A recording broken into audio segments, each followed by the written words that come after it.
প্রিয় ছাত্রছাত্রীরা, আজকের পর্বে আলোচনা করব উচ্চ মাধ্যমিক এবিটিএ টেস্ট পেপার থেকে তোমাদের থার্ড সেমিস্টারে ফিলোসফি অর্থাৎ দর্শন বিষয় নিয়ে আজকের এই পর্বে আলোচনা করব। দুটো সেট, পেজ নম্বর এসি 10 এবং এসি 147। তো প্রথমে যে পেজটি আমি আলোচনা করছি এটা হচ্ছে এসি 10। ঠিক আছে, তো এখান থেকে উত্তরগুলো তোমরা অবশ্যই দেখো এবং তোমার বন্ধুদের মধ্যে এই পর্বটি শেয়ার করে দাও। চ্যানেলে নতুন হলে অবশ্যই সাবস্ক্রাইব করে রেখো। আর পাশাপাশি ভিডিও ডেসক্রিপশন বক্সে টেলিগ্রামের লিঙ্ক রয়েছে, তোমরা সেখান থেকে সম্পূর্ণ ফ্রি নোটসগুলো সংগ্রহ করে নিতে পারবে। অবশ্যই তোমরা টেলিগ্রামে কিন্তু প্রত্যেকে যুক্ত থেকো। আর এখানে উত্তরগুলো আলোচনা করছি, দেখো। প্রথম রয়েছে যে ডেকার্তের মতে জড়োর যে সারধর্ম সেটা হয়ে যাবে কিন্তু বিস্তৃতি। 2 নম্বর যেটা রয়েছে যে দ্রব্য সমান ঈশ্বর আর ঈশ্বর সমান প্রকৃতি। তো এই যে মতবাদ, এই মতবাদটি হচ্ছে স্পিনোজার। 3 রয়েছে দ্রব্যকে বহু অসংখ্য বলেছেন কে? লাইবনিজ। দ্রব্যকে অজ্ঞাত আর অজ্ঞেয় এটি বলেছেন হচ্ছে জন লক। দ্রব্যের 2 প্রকার গুণের কথা স্বীকার করেছেন। ঠিক আছে, দ্রব্যের 2 প্রকার গুণের কথা অস্বীকার করেছেন। আচ্ছা, তো এটা হবে বার্কলে। দ্রব্যকে যে 2 প্রকার গুণের কথা অস্বীকার করেছেন বার্কলে। নেক্সট করো, মুদ্রণ বা ধারণা সমষ্টিকে আমরা দ্রব্য বলে মনে করি। এটি কার মত? এটি হচ্ছে হিউমের মত। একটি মাত্র দ্রব্যের অস্তিত্ব স্বীকার করেছেন কে? উত্তর স্পিনোজা। 8 বলেছে একে যে মন ও জড় দেহ বলে দুটি দ্রব্য স্বীকার করায় দেকার্তকে দ্বৈতবাদী বলা হয়। আর 2, 3, 4 এভাবে রয়েছে। তো সত্য মিথ্যা রয়েছে, দেখো 8 দাগে। এটার উত্তর করো অপশান ডি। 1 হচ্ছে সত্য, 2 সত্য এবং 3ও সত্য। 9 দাগ, দৈহিক দশা ও মানসিক দশার মধ্যে এক প্রকার সহ পরিবর্তন ঘটে। এই কথাটি কে বলেছেন? এটি বলেছেন স্পিনোজা। কারণ ও কার্যের মধ্যে কোনো আবশ্যিক সম্পর্ক নেই, এটি কার মত? এটি হচ্ছে হিউমের মত। এই যে অপশান কিন্তু হয়ে যাবে বি, হিউমের মত। এরপরে একটা স্তম্ভ রয়েছে 11 দাগ, এর উত্তর করো অপশান ডি। 12 দাগ রয়েছে প্রসক্তিবাদ হলেন। তো প্রসক্তিবাদ এটা হচ্ছে ইউইং। ঠিক আছে, অপশান ডি। ব্রহ্মসূত্র রচনা করেন কে? উত্তর বাদরায়ণ। ব্রহ্মসত্য জগৎ মিথ্যা এই তত্ত্বটি কার? উত্তর হচ্ছে শঙ্কর। নেক্সট, শঙ্করের মতে সত্তা হলো 3 প্রকার। নেক্সট, শঙ্করের মতে মায়া এটা অনির্বচনীয়। মায়ার যে 2টো শক্তি সেটা হলো আবরণ এবং বিক্ষেপ। 18 নম্বর প্রশ্ন, রামানুজের বেদান্ত দর্শন কি নামে পরিচিত? এটা হচ্ছে করবে যে বিশিষ্টাদ্বৈতবাদ, অপশন সি। ঠিক আছে, রামানুজের মতে ব্রহ্ম কি? রামানুজের মতে ব্রহ্ম হলো সগুণ। শ্রীভাষ্য কার রচনা? উত্তর রামানুজ। এবার হচ্ছে ইউনিট 2, এখানে 20 রয়েছে। ইউনিট 2 থেকে দেখো 21 নম্বর কোশ্চেন, যে নিজ্ঞান মন হলো আত্মহনন ক্রিয়ার আধার, এটি কে বলেছেন? তোমরা উত্তর করো যে সিগমন্ড ফ্রয়েড। এরপর নিম্নলিখিত কোন দার্শনিক আত্মহত্যার সপক্ষে যুক্তি দিয়েছেন? উত্তর ডেভিড হিউম। 23 নম্বরে রয়েছে একটি স্তম্ভ, যার উত্তর এই যে পরবর্তী পাতায় দেখো সংকেত বলে দেওয়া রয়েছে। তো 23-এর তোমরা যে উত্তর করবে 4, 3, 1, 2, অর্থাৎ এটি রয়েছে অপশন সিতে। কান্টের মতে কখনোই মানুষকে লক্ষ্য পূরণের ড্যাশ বিবেচনা করা উচিত নয়। উত্তর উপায় রূপে। ইউ এই কথাটির অর্থ হলো অর্থাৎ সহজ। যখন রোগীর বেঁচে থাকার উপায়গুলো তার কাছ থেকে তুলে নিয়ে রোগীর মৃত্যু ত্বরান্বিত করা হয় তখন সেটিকে কোন প্রকার কৃপা হত্যা বলা হয়? উত্তর নিষ্ক্রিয় কৃপা হত্যা। 27 নম্বর প্রশ্নে একটা ডায়াগ্রাম রয়েছে, এখানে উত্তরটা করো। প্রথম যেটা রয়েছে অপশান এ। ঠিক আছে, এটা হবে সঠিক, এটা তোমরা দেখে নাও 27 নম্বরে। 28 নম্বর কোয়েশ্চেন রয়েছে, পরিবেশ নীতিবিদ্যার প্রসঙ্গটি প্রথম উদযাপন করেন কে? তো এটা করবে রিচার্ড রটি। পরিবেশের অন্তর্গত বিভিন্ন জীবের মধ্যে, যেটা উদ্ভিদ সহ রয়েছে, যে পারস্পরিক নির্ভরতার সম্পর্ক তাকে বলা হয় বাস্তুতন্ত্র। সমগ্র মানব সভ্যতা কোন সম্পদের উপর নির্ভরশীল? এটা হচ্ছে প্রাকৃতিক সম্পদের উপর নির্ভরশীল। সমাজ দর্শন হলো সমাজতত্ত্ব ও দর্শনের মিলনস্থল, এটি কার মত? পি গিজবার্ট। নেক্সট, আচ্ছা এটা করবে এখানে যে অপশানগুলো দেওয়া রয়েছে, আচ্ছা তো এটা কিন্তু তোমাদের আচ্ছা রিপিট রয়েছে এই পেজটা, তাই তো? তো পরবর্তী পেজ দেখো 32 নম্বরে রয়েছে, কোন অপরাধীকে তার অপরাধের শাস্তিস্বরূপ যাবজ্জীবন জেলে পাঠানো হলো? এখানে সেই অপরাধীর কাছে জেলখানা কি? জেলখানা হচ্ছে একটা সম্প্রদায়। একটি নির্দিষ্ট অঞ্চলের একটি জনগোষ্ঠীর সুসংহত জীবনযাপনের ফলে সৃষ্টি হয়। কি সৃষ্টি হয়? সম্প্রদায়। ম্যাকাইভার সম্প্রদায়গত মনোভাবের যে 3টি উপাদানের উল্লেখ করেছেন সেগুলো কি কি? সেগুলো হচ্ছে আমরা, মনোভার। ঠিক আছে, এটা করো অপশান বি। নেক্সট রয়েছে সমাজতান্ত্রিক গণতন্ত্রের সূত্রপাত কোথায় হয়? এটা করো চীনে। নেক্সট প্রশ্ন, আদর্শ রাষ্ট্রের 4টি উপাদান।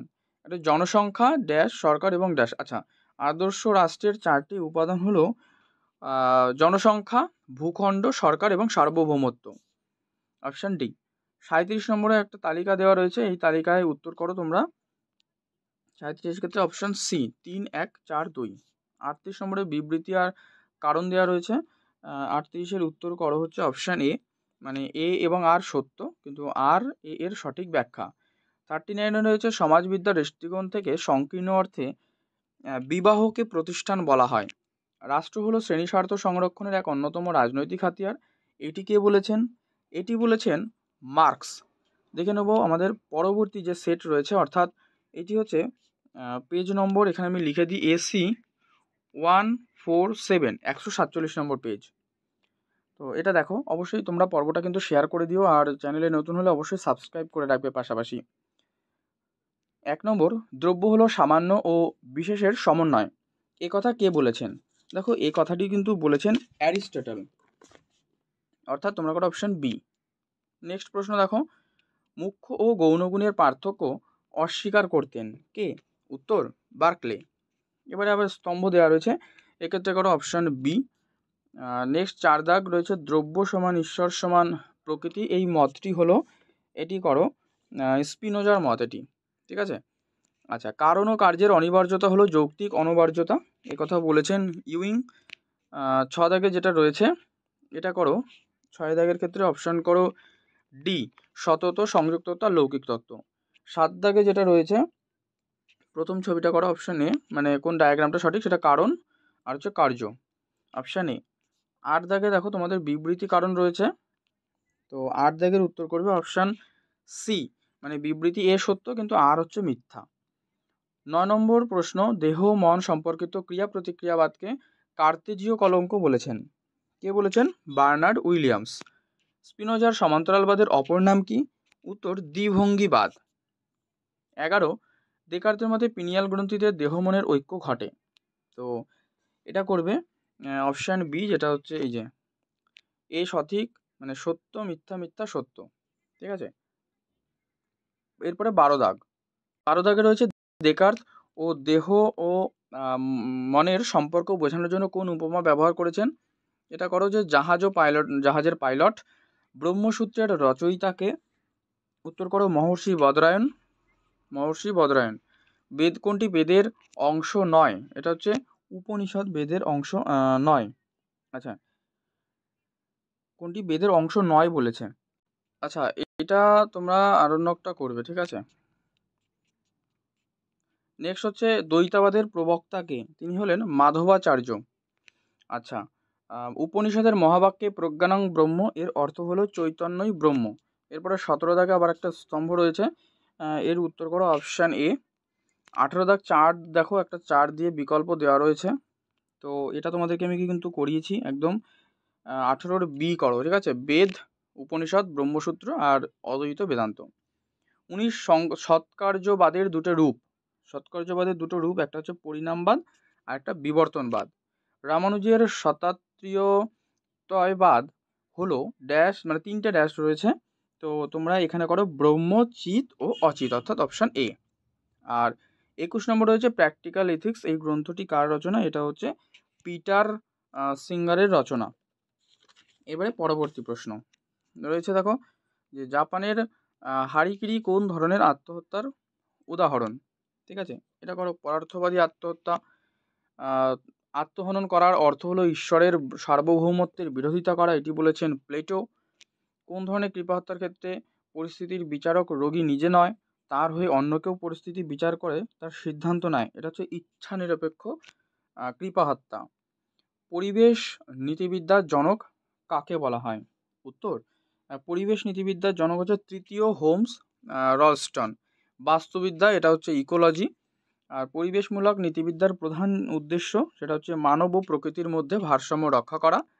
ভূমিকেন্দ্রিক নীতিবিদ্যার প্রবর্তক কে? ভূমিকেন্দ্রিক এটা করো আল্ডো লিওপোল্ড, অপশান সি। আর 29-এর যেটা রয়েছে এটা করো অপশান এ। 30 নম্বর দেখো, 30 নম্বরে রয়েছে একজন এই যে 29-এর এ। 30 হচ্ছে যেটা রয়েছে, 30-এর উত্তর আমি বলে দিই, এটা অনেক বড় প্রশ্ন। 30-এর করো এটা সি, অনৈতিক কাজ। 31 নম্বর যেটি রয়েছে এটা করো সি, 31-এর সি। 32-এর এ। 33 করো সি, 33-এর করো সি, ঠিক আছে। এরপরে 34 নম্বরে যেটা রয়েছে এটা করো শিক্ষায়তন। আমি উত্তরগুলো শুধু বলে দিই তোমাদের। 35 নম্বরে রয়েছে এটা উত্তর করবে গণতন্ত্র। 36 করবে ভূখণ্ড সার্বভৌমত্ববাদ, এটা কিন্তু রিপিট কোয়েশ্চেন আগের সেটেই পেয়েছি আমরা। 37 নম্বরে যে স্তম্ভ রয়েছে তার উত্তর করা অপশান এ। 38 নম্বরে যেটি রয়েছে তার উত্তর করবে হচ্ছে বি, মানে সমাজ, ব্যক্তি এটা। আর 39-এ যেটা রয়েছে সেটা করো পরিবার। আর 40-এ যেটা রয়েছে জনসাধারণের নিজ নিজ অধিকার ভোগ করার কথা কোন গণতন্ত্রে বলা হয়েছে? উদারনৈতিক গণতন্ত্রে। তো এই হচ্ছে তোমাদের দুটো সেট আমি আলোচনা করলাম। অবশ্যই পর্বটা ভালো করে প্র্যাকটিস করে নিও। আর চ্যানেলে নতুন হলে সাবস্ক্রাইব করে পাশের বেল বাটনটা কিন্তু অল করে রেখো।